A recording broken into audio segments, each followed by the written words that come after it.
Who has Joe's paper? I do. What do you get? 6. You're not serious.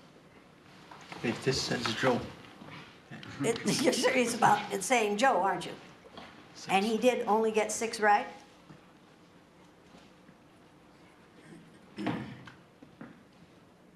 That's something to smile about?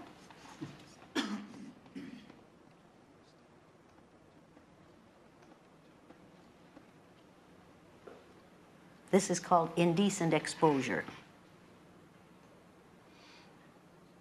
You are indecently exposing yourself. Go get your paper. Don't you dare! How many people in your country, how many of the dropouts are brown-skinned people? A very high percent. That's an issue right now. A very high percent of them are dropouts. There's no such thing as a dropout. Those are forced outs. If you make the situation uncomfortable enough, people will refuse to tolerate it and they will leave. And then we say, see, they don't value education. Whose is that? Jeff. There are no answers on that paper? So give him a 0 out of 20. Where's Jeff? Right here.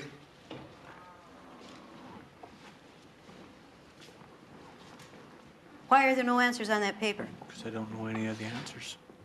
Did you even read all those items? I did. And you didn't know any of those answers? No, sorry to say I didn't. You just gave up. Isidore, tell him in your language what he should have done instead of just giving up. Metone emi o sikuma. Ekwa kia. Umaka tutaman. Mokuisk.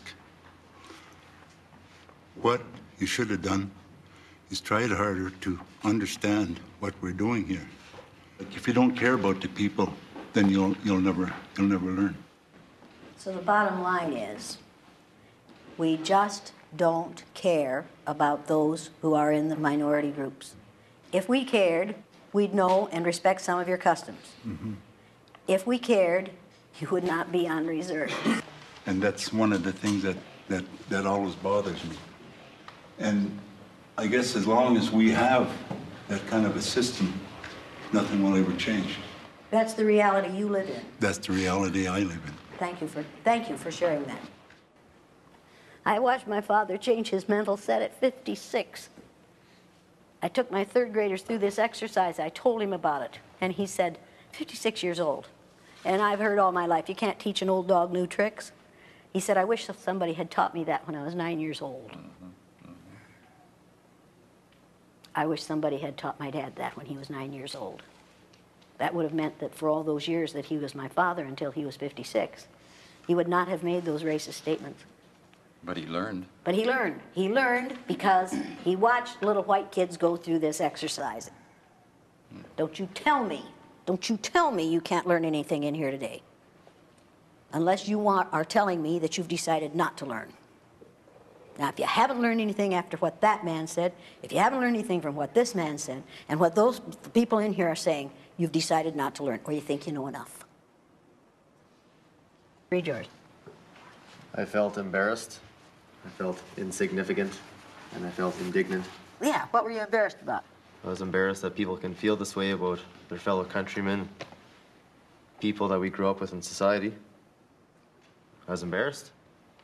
And then that emotion carried on to things that I've said, things that I've felt, things that my friends have said, things that teachers have said in school, politicians, the whole country. The emotion just expanded the more I thought about it. Did you learn anything? Damn right I learned a whole bunch. Was this a good experience for you? Yes, yes it was. She's going to change the way you behave? Yes, yes it will. Yeah, who's responsible for that? You and I. You are. Because everybody in here heard the same things. But not everybody in here reacted the same way. Some people took it in. Some people internalized it. Some people let it slide off them like water off a duck's back.